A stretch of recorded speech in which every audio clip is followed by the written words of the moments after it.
नमस्कार, मैं शीतल शर्मा और आप देख रहे हैं खास कार्यक्रम बात भारत की, जिसमें आज हम बात करेंगे बीजेपी के घमासान को लेकर, जो जम्मू कश्मीर के विधानसभा चुनाव से पहले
ने एक लंबी चर्चा के बाद पार्टी के सभी कार्यकर्ताओं के साथ डिटेल डिस्कशन के बाद सारा विषय भारतीय जनता पार्टी केंद्रीय चुनाव समिति के समकक्ष सारा विषय रखा और उसके बाद केंद्रीय चुनाव समिति भारतीय जनता पार्टी ने पहले चरण के मतदान के लिए 15 उम्मीदवारों के नामों की घोषणा की है। बाकी के नामों की भी घोषणा भारतीय जनता पार्टी बहुत जल्द करेगी। भारतीय जनता पार्टी पूरे तरीके से, पूरा हमारा संगठन, कार्यकर्ता हमेशा मिलकर चुनाव लड़ते हैं। Nation first, party second, self last, इस जज्बे के साथ बीजेपी का हर एक कार्यकर्ता काम करता है। भारतीय जनता पार्टी में किसी का भी टिकट नहीं काटा जाता है। भारतीय जनता पार्टी एक परिवार की तरह, सब कार्यकर्ता एक फैमिली की तरह मिलकर काम करते हैं। राष्ट्र सेवा के संकल्प को लेकर भारतीय जनता पार्टी के कार्यकर्ता काम करते हैं। हमारे परिवार में नए पुराने, छोटे बड़े सब एक समान होते हैं। नेशन फर्स्ट, पार्टी सेकंड और सेल्फ लास्ट, इस मिशन के साथ भारतीय जनता पार्टी के कार्यकर्ता हमेशा काम करते हैं। तो आपने सुना इस वक्त प्रदेश अध्यक्ष भारतीय जनता पार्टी के जम्मू कश्मीर से, जिन्होंने कहा कि नेशन फर्स्ट होता है, उसके बाद हम सेल्फ पे ध्यान देते हैं, उसके बाद पार्टी पर ध्यान देते हैं, लेकिन पहले राष्ट्र को हम प्राथमिकता देते हैं। लेकिन अगर यही फॉर्मूला बीजेपी अपनाती है तो फिर प्रदर्शन क्यों हुआ? बीजेपी दफ्तर में इस तरह से प्रोटेस्ट क्यों हुए? नाराजगी क्यों जताई गई कार्यकर्ताओं द्वारा? उन्होंने नारे क्यों लगाए? ये तमाम विषय और सवाल खड़े होते हुए नजर आ रहे हैं। हमारे साथ इस वक्त कुछ मेहमान जुड़े हुए हैं। सोहेल काजमी जी हैं, वरिष्ठ पत्रकार, हमारे साथ ज्वाइन हो चुके हैं इस खास चर्चा में। दिनेश सिंह जी हैं, राजनीतिक विश्लेषक हैं, वो भी फिलहाल इस वक्त हमारे साथ जुड़ चुके हैं। और रवि अरोड़ा जी हैं, राजनीतिक विश्लेषक हैं, वो भी आपके टीवी स्क्रीन पर आपकी शोभा बढ़ा रहे हैं। बहुत बहुत स्वागत है आप तीनों का हमारे साथ जुड़ने के लिए और खासतौर पर इस खास विषय पर समझ देने के लिए। मैं सोहेल जी आप ही से शुरुआत करना चाहूंगा, क्योंकि जम्मू कश्मीर की राजनीति से आप बेहतर तरीके से वाकिफ हैं, आप जम्मू कश्मीर की राजनीति को बराबर जानते हैं। अभी आज जो पूरा प्रकरण हुआ, भारतीय जनता पार्टी ने पहली लिस्ट लाई, उसके बाद आधे घंटे के बाद तुरंत लिस्ट को वापस लिया गया और आधे और 1 घंटे के बाद दोबारा से लिस्ट को रिफ्रेश किया और वापस लिस्ट मार्केट में आ गई, सोशल मीडिया पर वायरल हो गई और उसमें 15 ही नाम रखे गए। इसके पीछे क्या वजह हो सकती है, क्या कारण हो सकते हैं? इस पूरे प्रकरण को आप कैसे देख रहे हैं?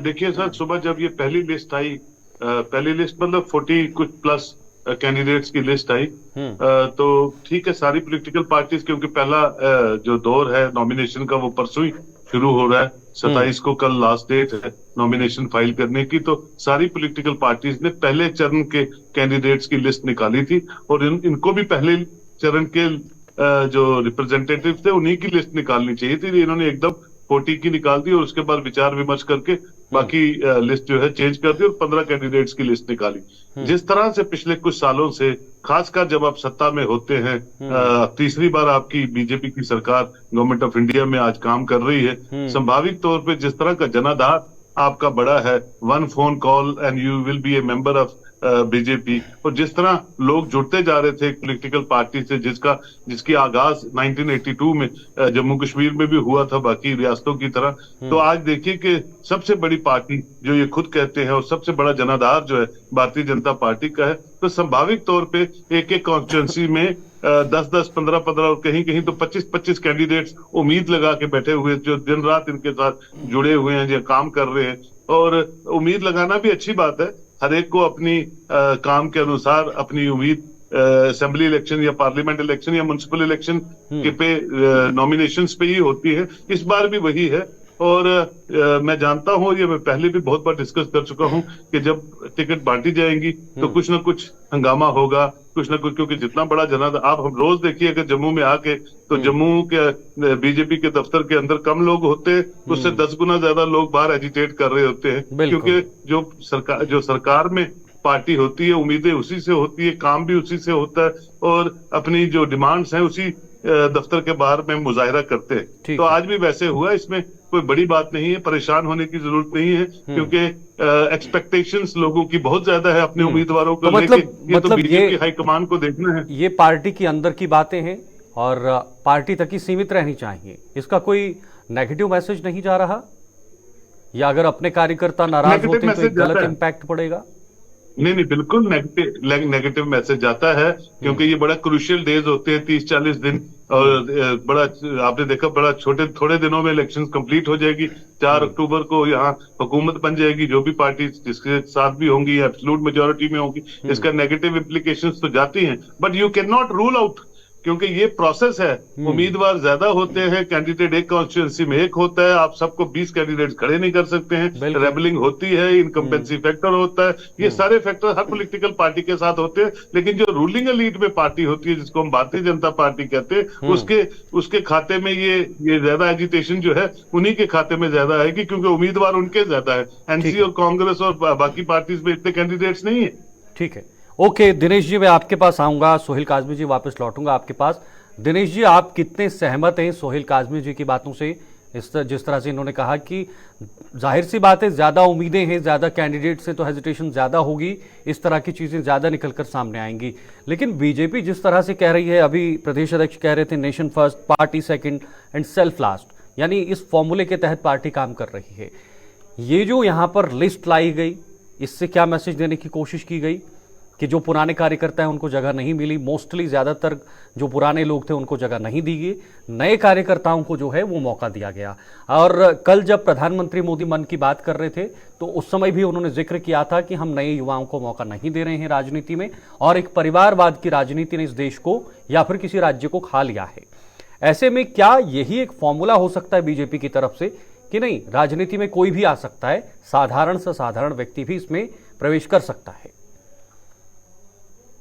आप सभी को प्रणाम। काजल जी बिल्कुल ठीक बोला, काफी हद तक चीजें इनकी दुरुस्त थी, क्योंकि मतलब प्रदेश को पूरी तरीके से अच्छे तरीके से जानते हैं। और देखिए, मैं एक चीज आपको बताना चाहूंगा कि जैसे कोई भी पार्टी होती है उसकी लोकप्रियता इसी हिसाब से होती है कि कितने उसके उम्मीदवार हैं, कितने कंटेस्टेंट जो है, कितने लोग उसके टिकट चाहते हैं, कितने इच्छुक हैं, कितने टिकटार्थी जो है बनना चाहते हैं। ठीक है। तो देखिए उसी की चीजें सारी सारी होती हैं और उसी को लेकर सब चीजें होती हैं। दूसरा देखिए कि एक एक सीट पर और सिर्फ अकेला एक ही उम्मीदवार, मतलब उम्मीदवार तो एक होता है जिसको टिकट पार्टी एक आदमी को देती है, एक को सिंबल मिलता है। लेकिन देखिए मतलब उसके पीछे इच्छुक जो है वो बहुत सारे कार्यकर्ता होते हैं, क्योंकि मतलब टिककट मांगना हर कार्यकर्ता का हक भी होता है और वो अपनी जगह ठीक भी है, क्योंकि गलत नहीं। क्योंकि जैसे उन्होंने एक तरह से पार्टी का अगर कार्य किया, पार्टी के झंडा बरदार अगर रहे तो अपेक्षा भी पार्टी से ही रखेंगे। लेकिन बड़ी पिक्चर देखिए जहां तक है शीतल जी, ये है कि दिल्ली में बैठ करके या जम्मू में बैठ करके या जो पार्टी कार्यालय जो है भाजपा का, उससे जब देखेंगे तो अपने तरीके से वहां पर ही देखते हैं जिताऊ कैंडिडेट कौन है। मतलब 15 जैसे कैंडिडेट एक जगह से टिकट मांगते हैं, जैसे मान के डोडा से 15 लोग टिकट मांग रहे हैं, लेकिन वहां पर जिताऊ कौन है? तो सबके सब देखिए, और मतलब की अब खूबसूरती लोकतंत्र की है कि सबके सब अपने आप का समीकरण बनाते हैं। जैसे कोई अगर कश्मीरी पंडित अगर है तो वो अपने तरह के समीकरण बनाते हैं कि भाई ये मैं इनसे बच्चे इनसे संपर्क करूंगा और मुस्लिम मुझे दे देंगे, सबके सब मुझे दे देंगे। लेकिन बड़ी पिक्चर में कहीं ना कहीं कुछ और चीज निकल के आती है कि उसको, जैसे कि उस कैंडिडेट पर्टिकुलर कैंडिडेट को यहाँ पर जैसे इतने प्रतिशत मिल पाएंगे, उससे पर लेना मुश्किल हो जाएगा जो वोट है उसको। तो उसमें जैसे पार्टी अपने तरीके से करती है और जैसे कि अपने तरीके से पूरा सर्वे का और अपना पूरा एक मापदंड होता है पूरे पैरामीटर्स पे, और सभी भी जब खरा उतरेगा तभी देखिए टिकट मिलती है। ठीक है। तो उसमें कहीं ना कहीं देखिए पार्टी कार्यकर्ता जैसे एक को टिकट मिले, मैं थोड़ा समझ चाहूंगा जी बिल्कुल, मतलब पार्टी के जो कार्यकर्ता है उनको देखिए थोड़ा सा संयम से काम लेना चाहिए। जैसे एक जो है जिसको पार्टी टिकट दे उसके पीछे खड़े हो, क्योंकि अलग अलग आप जैसे कि जो भी कैंडिडेट है अगर निर्दलीय अगर खड़े होंगे तो उसमें 2-2 हजार वोट लेकर के, 3-3 हजार या 1500 वोट लेकर के कहीं ना कहीं पार्टी खराब करेंगे। तो देखिए इस बार जैसे कि अपने एक तरह से नवाचार करने का कार्य किया है भाजपा ने, ये किया है कि अपने जो कैंडिडेट मजबूत होंगे उनको टिकट दी जाएगी। उसके अलावा जैसे दूसरे पार्टी से कोई जिताऊ कैंडिडेट अगर आता है तो उसको जिताने का काम, मतलब उसको नाराजगी वहीं पे काम करेंगे, नाराजगी मुख्यतः वहीं पे है, उनको सपोर्ट करने का नाराजगी आपके आवाज वहीं नहीं सुन पा पे। रहा हूं। जी दिनेश जी, आप सुन पा रहे हैं? हाँ बिल्कुल। मुख्यतः नाराजगी वहीं पे दिखाई दे रही है कार्यकर्ताओं में कि आखिर जो 20-20 साल से 30-30 साल से पार्टी में कार्य कर रहे हैं कार्यकर्ता के नाते, अचानक किसी और पार्टी से कोई आकर जो है उसमें टिकट पा लेता है या अपना दबदबा उसका हो जाता है। ये कार्यकर्ताओं में एक बहुत बड़ी नाराजगी है। ये नाराजगी स्वाभाविक भी है शीतल जी, क्योंकि देखिए जहां पर जैसे परिवार में अगर व्यक्ति काम कर रहा है और उसने अगर मेहनत की है तो उसके स्वाभाविक मतलब एक तरह से इच्छा भी होती है और वो चाहता भी है कि ठीक है मैं सीनियर हूं तो उससे मतलब, लेकिन सीनियर होने के बाद जैसे हर किसी की अपनी अपनी योग्यता होती है। कुछ एडमिनिस्ट्रेटिव जैसे कि पावर्स किसी के आदमी की होती हैं और उसकी क्षमता होती है, तो उस हिसाब से हो सकता है वो लोगों को जोड़ने में अच्छी तरीके से मतलब उसकी महारत उसको हासिल हो। लेकिन उसके साथ साथ जरूरी नहीं कि उसको, जैसे कि मान के चले कहीं पर अगर 50,000 वोट है तो सारे जो पोल मतलब वोट जो पोल होंगे वो उस कार्यकर्ता को जब टिकट मिलेंगे नहीं मिलेंगे। तो ये देखिए सारी चीजों को सर्वे में और बाकी सब कार्यकर्ताओं से विचार विमर्श करके चीजें होती है। तो देखिए मतलब ये अच्छी बात ये रही 10 बजे जैसे कि 44 जो कैंडिडेट्स हैं उनके लिस्ट जारी की गई। उसका पार्टी ने जब समझा कि भाई कहीं ना कहीं दर्द कार्यकर्ता का समझा या और चीजें समझी, उसका तुरंत उसको वापस लेकर के और उसमें से 15 और एक कैंडिडेट के बाद में और नाम अनाउंस करके 16 लोगों के नाम अनाउंस कर दिए। उसमें भी कहीं ना कहीं देखिए विरोधाभासी, क्योंकि होगा स्वाभाविक चीज है, कोई दिक्कत नहीं है। और साथ में देखिए इसकी चीज साथ में ये समझना चाहिए कि जैसे जो चाहे कांग्रेस का हो चाहे भाजपा का हो, रविंद्र रैना जो है वो प्रदेश अध्यक्ष है और उसको भी अगर टिकट नहीं मिली है तो उसके बाद में देखिए समझना चाहिए कि जो हमारी पार्टी का कार्य, क्योंकि सबसे पहले एक पार्टी का एक कार्यकर्ता होता है, तो रविंद्र रैना जो है वो भी कार्यकर्ता है, तो उनको भी अगर टिकट नहीं मिली तो उसके बाद समझना चाहिए कि भाई हम लोग भी अपने तरीके से संयम रखें। पार्टी देखिए हमेशा चाहे कांग्रेस हो चाहे भाजपा हो चाहे एनसी हो, वो अपने तरीके से अपनी पुराने कार्यकर्ता का सम्मान कहीं ना कहीं करते है। अगर टिकट नहीं मिले तो कहीं ना कहीं आपकी उपयोगिता जो है उसके नाते आपको फल कहीं ना कहीं जरूर मिलेगा। लेकिन अपने तरीके से मुझे लगता है कि किसी पार्टी के एक योग्य उम्मीदवार को जब टिकट मिलती है तो उसके बाद में बाकी जो कार्यकर्ता हैं उनको मतलब जोर लगा के दमखम लगा के उसी के पीछे खड़ा रहना चाहिए, वो ज्यादा ठीक रहता है। ठीक है दिनेश जी, रवि जी भी है, एक ही होता है, बाकी सब जो एक तरह से मान के चलें कि कहीं ना कहीं दम रखम रखते हैं। लेकिन उस तरीके से जिताऊ वोट अगर उससे अगर 5 वोट भी कम मिलेंगे तो शीतल जी आदमी जीत नहीं पाएगा। तो इस तरीके से करके जहां तक मुझे लगता है ये स्वाभाविक चीज है, नॉर्मल, उसमें कोई बहुत ज्यादा अलग चीज नहीं है। जैसे कि हरियाणा का चुनाव तो हरियाणा में टिकट का डिक्लेयर होना, उसमें ये चीज होनी है। यूपी में रहा, अब जैसे कांग्रेस की अगर बात करें तो राजस्थान में लोकसभा के टाइम पे कुछ को तो ये जगह ये रहा कि जैसे 2-2-3-3 बार इनको टिकट जो चेंज करनी पड़ी। ठीक है, रवि जी भी हमारे साथ बने हुए हैं, 2-3 बार लिस्ट चेंज करनी पड़ी Uttar Pradesh. Okay okay okay, ठीक है, लौटता हूं फिर से आपके पास क्योंकि थोड़ा समय की भी कमी है और रवि जी भी हमारे साथ बने हुए हैं। रवि जी, मैं आपसे जानने की कोशिश करूंगा, बीजेपी हमेशा से ही ये कहती आती रहती है कि चुनाव के लिए हम 24 घंटे तैयार रहते हैं, यानी 24/7 तैयार रहते हैं। ये यहाँ पर जो इंसिडेंस हुआ है, आज पहली लिस्ट आई, दूसरी लिस्ट आई, हालांकि इतना गंभीर मामला नहीं है, जो हमारे 2 एक्सपर्ट्स हैं वो भी यही कह रहे हैं क्योंकि ये पार्टी का मामला है। लेकिन जो तैयारी का दावा किया करते थे कि हम तैयार रहते हैं, हर समय हम चुनाव के लिए तैयार होते हैं, क्या यहाँ पर कोई कमजोरी या कोई कमी रह गई बीच में कि अपने कार्यकर्ताओं को समझा नहीं पाए, या उनके साथ चिंतन मंथन नहीं हुआ, उनकी बात नहीं सुनी, छोटे लेवल तक बात जो है वो नहीं पहुंचाई गई, ये एक वजह रही होगी? शीतल जी, इन चुनावों में, जम्मू कश्मीर के चुनावों में जिस प्रकार से फूक कर कदम भारतीय जनता पार्टी रख रही थी, ऐसे में कहीं ना कहीं बहुत जल्दी, बहुत कम टाइम पे उन्होंने डैमेज कंट्रोल कर लिया, क्योंकि 44 सीटों पर कैंडिडेट उनकी जो लिस्ट पहली आई, जिसमें 24 सीटों पर पहले चरण में मतदान में है, उसमें 15 कैंडिडेट इन्होंने डिक्लेयर किए। 9 पर शायद ऐसा हो सकता है कि ये निर्दलीय उम्मीदवारों को समर्थन दे, और बाकी 10 जो कैंडिडेट थे वो नाम इन्होंने दिए जो दूसरे चरण के थे। वो 19 कैंडिडेट वो थे जो तीसरे चरण के थे। बहुत ज्यादा जल्दबाजी कर गई थी भारतीय जनता पार्टी।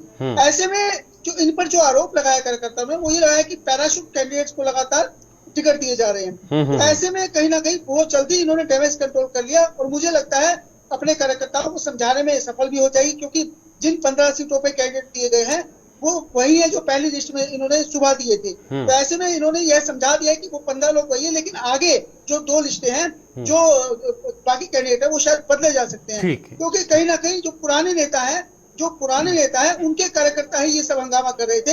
ऐसे में उनको भी एक मैसेज मिल गया है कि शांतिपूर्वक ये इनका आप समर्थन देना है। उसके बाद जो है आगे जैसे जैसे टाइम आएगा अब नई लिस्टें आएंगी, लेकिन इतना तय है कि बहुत जल्दी भारतीय जनता पार्टी समझ गई कि जिस प्रकार लोकसभा चुनावों में उत्तर प्रदेश में भाजपा को नुकसान उठाना पड़ा, ऐसा नुकसान कहीं जम्मू कश्मीर में ना उठाना पड़े, जबकि इसकी तैयारी बहुत समय से चल रही थी। ऐसे में जिस प्रकार से पैराशूट कैंडिडेट उतारे गए, उन पर नुकसान न उठाना पड़े, इसके लिए एक मंथन हो रहा है भारतीय जनता। मुझे लगता है उसे डैमेज कंट्रोल बहुत कम टाइम में इन्होंने कर लिया है, और शायद स्थिति को समझ चुके हैं। तो ऐसे में कहीं ना कहीं पुराने कार्यकर्ताओं के अंदर एक मैसेज आ गया है कि आपके लिए भी सोचा जा रहा है। इससे ये एक मैसेज है उनके लिए, तो ये अपने आप में बहुत बड़ी बात है। मैं समझता हूँ इससे कुछ खास नुकसान नहीं होने वाला है, क्योंकि पार्टी इस बात को समझ चुकी है। लेकिन सबसे बड़ी बात यह है कि अब जिन सीटों पे भाजपा नहीं लड़ रही है, उन पे किनको समर्थन देगी या नहीं, क्योंकि कल आखिरी तारीख है। पहले 24 सीटों का जो पहला चरण का मतदान है, उसका कल आखिरी तारीख है नॉमिनेशन भरने की। तो ऐसे में क्या उनको वो नाम कैंडिडेट्स घोषित करेगी या उनको जो है बाहर से समर्थन देगी, ये देखने वाली बात रहेगी। ठीक है, ओके। सोहेल काजमी जी, मैं आपके पास फिर से वापस लौटूंगा। सोहेल जी, जिस तरह से रवि जी ने कहा कि धड़ाधड़ भारतीय जनता पार्टी ने जल्दबाजी कर दी और तीनों चरणों के लिए जो जो नाम इसमें थे वो निकालकर बाहर लेकर आए, लगभग 44 नाम बाहर लेकर आए। क्या जरूरत पड़ी थी कि एक साथ आप 44 नाम लेकर आ रहे हो? 24 सीटों पर मतदान होने हैं पहले चरण में, तो आप उतने नाम लेकर आइए। इसके पीछे क्या स्ट्रैटेजी रही होगी भारतीय जनता पार्टी की कि एक साथ ये इतने नाम जो है वो लेकर सामने आए, लेकिन उसका खामियाजा इन्हें भुगतना पड़ा?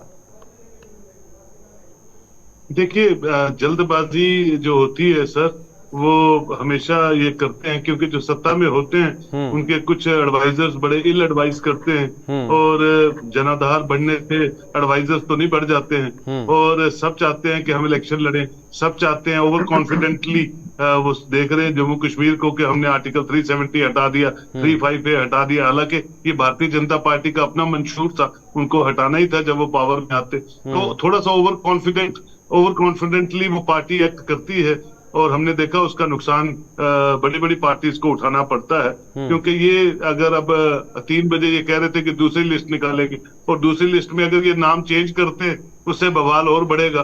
तो आप समझ सकते हैं इस वक्त ये सेंटिमेंट्स का सवाल होता है, कैंडिडेट्स का, वर्कर्स का और पार्टी ऑफिस का, और किसकी बॉडी लैंग्वेज किसको हर्ट करेगी, किसका जो जवाब है किसको हर्ट करेगा, या कितना वो पैसिफाई कर पाएंगे अपने कैडर को, ये तो भारतीय जनता पार्टी के लोग ही बेहतर जानते हैं। लेकिन ये है कि थोड़ा सा मुसीबत बढ़ जाती है, क्योंकि इस वक्त कंसंट्रेशन जो है वो इलेक्शंस पे होनी चाहिए। जैसे मेरे दिनेश जी ने कहा कि इस वक्त जो कैंडिडेट अनाउंस हो गया उसके पीछे सारे कैंडिडेट खड़े हो जाने चाहिए, सारा जो समर्थन है उसको मिलना चाहिए। लेकिन उम्मीदवार बहुत हैं, क्योंकि उम्मीदें बहुत जगाई हुई हैं भारतीय जनता पार्टी ने।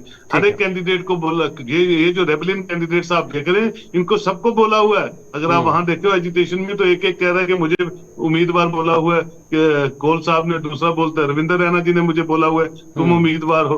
तो ये चीजें जो है कहीं ना कहीं जाके प्रॉब्लम क्रिएट कर रही हैं, जो मैं समझता हूँ अच्छी बात नहीं है। रोज मतलब जो प्रदेश की कमान है, कोई ना कोई मीटिंग होती है। जी सोहेल जी, जो प्रदेश की कमान है जो प्रदेश में इकाई है बीजेपी की, क्या उसमें कोई आपस में तालमेल की कमी रही है पिछले कुछ सालों में? बहुत कमी रही है। मैं 35 साल 36 साल हो गए मुझे अपने कैरियर में। मैंने पहली पॉलिटिकल पार्टी देखी जो अपने जो कुलीग्स होते हैं उनके बारे में इल विल रखती है। हालांकि यहाँ बाकी पार्टियों ने भी, नेशनल कॉन्फ्रेंस के भी मेरे दोस्त हैं, आजाद साहब भी दोस्त हैं, सारी पॉलिटिकल पार्टी तकरीबन हमें जानती हैं, हम बात करते हैं। लेकिन ये पार्टी, भारतीय जनता पार्टी में इस तरह से अनुशासन की बात करते हैं, लेकिन जहां तक अंदरूनी इन फाइटिंग है वो कहीं ना कहीं वर्कर्स के जराए से सामने आ जाती है। और आपने देखा होगा आपके माध्यम से भी या प्रिंट मीडिया से भी कुछ ना कुछ ऐसी चीजें आती हैं जो नहीं आनी चाहिए एक सिविलाइज पॉलिटिकल पार्टी से, जो जिसकी क़यादत नरेंद्र दामोदर मोदी कर रहे हैं, या जिसको एक नया विजन जम्मू कश्मीर में इतना काम किया 10 सालों में, इतना पॉपुलराइज कर सकते थे अपने कामों को, जिनसे इनका कैडर और इनका जो अपनी जो वोटर्स हैं वो स्ट्रांग हो सकते हैं, 10 गुना ज्यादा स्ट्रांग हो सकते हैं। क्योंकि मैं देख रहा हूं पिछले 30-35 साल से इनको, तो ये उस चीजों को पॉपुलराइज नहीं कर पा रहे। ये वजह यही है कि in fighting with in party है जो डैमेज करती है पार्टी को। ठीक है, ओके दिनेश जी, आपका रुख करूंगा मैं। दिनेश जी, सोहेल काजमी जी कह रहे हैं कि आपसी तालमेल जो है वो बीजेपी के अंदर, या आपसी अनुशासन, क्योंकि घर पे अगर हम सही से रहते हैं तो पड़ोस को भी समझा पाएंगे, उसको भी लुभा पाएंगे। क्या सही में यही कमी है बीजेपी के अंदर, जम्मू कश्मीर के अंदर, जिस वजह से ये सारा जो प्रकरण है वो देखने को मिला है? शीतल जी, कमी नहीं बोलूंगा मैं, इसको ही बोलूंगा कि जैसे लोकतंत्र में हर किसी का बोलने का हक होता है और हर किसी को अपनी वॉइस जो रेज करने का हक होता है। तो देखिए, उसको डैमेज कंट्रोल कैसे करते हैं, ये एक बड़ी मुख्य बात है। कि जैसे कि पहले मतलब कोई भी जैसे चाहे आप मान के चलें लोकसभा से लेके म्यूनिसिपैलिटी मतलब के लोकल सिविक इलेक्शन जो होते हैं, तो वहां तक जब भी कोई टिकट डिक्लेयर या कोई कैंडिडेट डिक्लेयर करते हैं तो उसका ये मान के स्वाभाविक है कि उसके खिलाफ 2-3 लोग जो है आवाज उठाएंगे। उसको डैमेज कंट्रोल कैसे करते हैं और किस तरह के इफेक्टिव लोगों को लगाया जाता है। जैसे मान के चले काजमी जी ने बताया कि अपने तरीके से कि मतलब कि फलाना गुट है तो दूसरा फलाना गुट है, तो उस तरीके से अच्छी है। तो उनको जैसे उस वक्त लगा थे कि मतलब इनका इस टाइम परचम लहरा रहा है और अपने तरीके से काफी अच्छा कर सकते हैं प्रोटेक्शन, तो उस टाइम उनको बताया बट ठीक है अगली बार आपका देखेंगे। लेकिन वो पूरी तरीके से अगर ये व्यक्ति अगर सोचे, कैंडिडेट ये सोचे कि टिकट मुझे ही मिलेगी, तो वो थोड़ा सा गलत मैं समझता हूँ। इसमें कहीं ना कहीं देखिए ठीक है, आपकी मतलब कि आपस में बड़े के विरोधाभास हो सकते हैं, आपस में आपके जो विचार हैं भिन्न हो सकते हैं, कोई ना कोई चीज को लेकर के आप मजबूत हैं, दूसरा कोई अलग तरीके से मजबूत है। लेकिन किसी चीज को लेकर जब लगता है कि एक कैंडिडेट डिक्लेयर हो गया, तो मैंने से पहले बताया, तो उसके पीछे खड़ा रहना चाहिए। क्योंकि जैसे अगर पार्टी देखिए मजबूत रही, चाहे कांग्रेस हो, एनसीपी हो या एनसी हो, जिनमें कोई भी मतलब देश की प्रदेश की कोई भी पार्टी हो, तो अपने तरीके से ये मान के चलें कि जैसे वो अगर पार्टी मजबूत रहेगी तो कार्यकर्ता जिसको टिकट नहीं मिली उसका भी ध्यान कहीं ना कहीं रखा जाएगा। तो मुझे लगता है वैसे देखिए स्वाभाविक है कि 3 कैटेगरीज में एक तरह से पॉलिटिकल चीजों को देखा जाता है, जैसे कि टिकट को शीतल जी, कि उसमें कि जैसे एक क्या है कि जिताओ कि 100%, जैसे कि बीजेपी ने ये देखा कि ये हमारी 10 सीटें तो पक्का 100% ये हमारी तरफ आएंगे, जनता के सेंटिमेंट्स हमारी तरफ और ये हमें 100% मिलेगी। उसका जैसे मानते हैं कि 20 सीट है वहां पर टक्कर कांटे की रहेगी और उसमें भी 70% हमारी तरफ आने की उम्मीद है। फिर कुछ सीटें जैसे कि कार्यकर्ताओं को दे दी जाती हैं, जबकि जहां पर लगता है कि वो जीत भी नहीं पाएंगे लेकिन दी जाती है, तो वहां पर जैसे अगर दूसरे कोई पूछते हैं, जैसे यहाँ से मान के चलें कि रविंद्र ने उन्होंने जैसे दिल्ली में किसी के नाम की सिफारिश की, तो वहां से सीधा मिलेगा। सर्वेज में इनके नेगेटिव रिपोर्ट है, तो उस टाइम तो सीधा इनकी तरफ से ये बोला जाता है, मतलब बोलते भी हैं कई जगह पे कि देखिए सभी सीटें जो हैं वो जीतने के लिए नहीं मतलब नहीं होती, और सभी सीटों पे टिकट जो है जीतने के लिए नहीं आती।